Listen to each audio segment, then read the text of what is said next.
Where I want to get started is to clarify what is guilt and what is not guilt. What we call guilt is really the emotion of remorse. So, remorse is a normal emotion that we all have. It's a healthy, normal part of being a human being. Remorse is when I've done something that's outside of my values, and this feeling comes up of, ooh, that's actually not how I wanted to show up there. So, as this relates to mom guilt, maybe it really matters to you. It's a value to be present or compassionate, especially with your family. And because the world can be a very dysregulating place, that's not how you showed up and you yelled at your kids or were snappy or said something that you wished you hadn't afterward. And this feeling comes up of, ooh, I want a redo of that. Like you just know in your heart of hearts that not the best way to handle that situation. And that's okay. It doesn't have to mean something about us when we do something like that. It just means we're human. So we have a situation like that. Remorse comes up and says, "Oop, we're kind of off the rails here. We acted outside our values." It's coming up to tell you something. Like you probably need to take maybe amending action, like apologizing, or like it's an awesome opportunity to stop and ask yourself, okay, I'm irritable right now. Emotions speak to needs. And usually, if we're irritable, it speaks to a need being unmet as far as in our body. And so it's an awesome, just like stop point, choice point to say, do I need to redo this or what do I need right now? So often we need things like a timeout, a rest, just a few minutes to ourselves so we can collect ourselves. Maybe we need to eat something, drink some water, go outside and take a breath. We just need to interrupt the pattern of being irritable. So that's remorse. Thinking of these emotions, remorse, guilt, and shame, as almost layers of a swamp.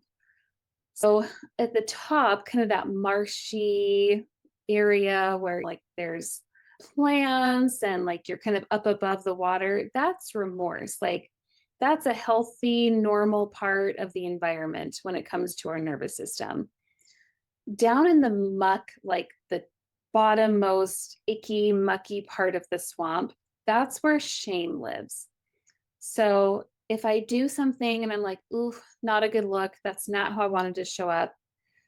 And then I have this narration that comes on of, I can't believe you did that. You're such a terrible mom. Other people wouldn't do that to their kids. You're messing your kids up. It's this inner narrative. We call that guilt, but it's actually shame.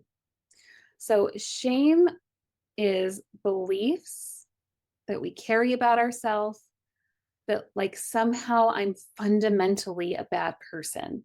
So, shame would say, I'm not lovable, I'm not good enough, I have to be perfect, or I'm not worth anything. And so, if you think of that as the very bottom layer, remorse on the top, what's in the middle is what we typically call guilt. And I've just started calling this fake guilt because I don't feel like guilt is really an accurate emotion. I think it's most helpful to think of healthy remorse and then unhealthy shame. And the fake guilt that comes in the middle is sometimes a combination of both. Like sometimes there really is something we need to apologize for, but then the story piece gets added on that keeps the remorse going. And that is guilt. But I would encourage you guys to start thinking of guilt as fake guilt because it's kind of funny for one thing, and it just gets us out of the pattern of like this well worn path of this story that fake guilt wants to tell you. So, again, shame is the painful belief that there is something wrong or unlovable about who I am as a person, and it's not the same as remorse. Remorse says, I did something wrong. Shame says, I am wrong. I am bad. So, shame often shows up when we have failed to meet unrealistic expectations. And sometimes these are even unspoken expectations from our culture, expectations from other people, things that we believe we have to be because of our upbringing. When we fall short of that, which we all do, because some of our cultural expectations of women are just ridiculous, then that shame message can come on. And why I think it's helpful to think of this as a swamp is that shame thrives in secrecy, in not sharing it. It thrives in the dark and being this thing that we have to shove down. If I can share with other people an honest share about, oh my gosh, I did this thing and I'm having a lot of remorse about it, to have another person lovingly hold that almost like it's coming to the light and not reject you for it or punish you for it can be really healing. The antidote of shame to talk about it and bring these things up.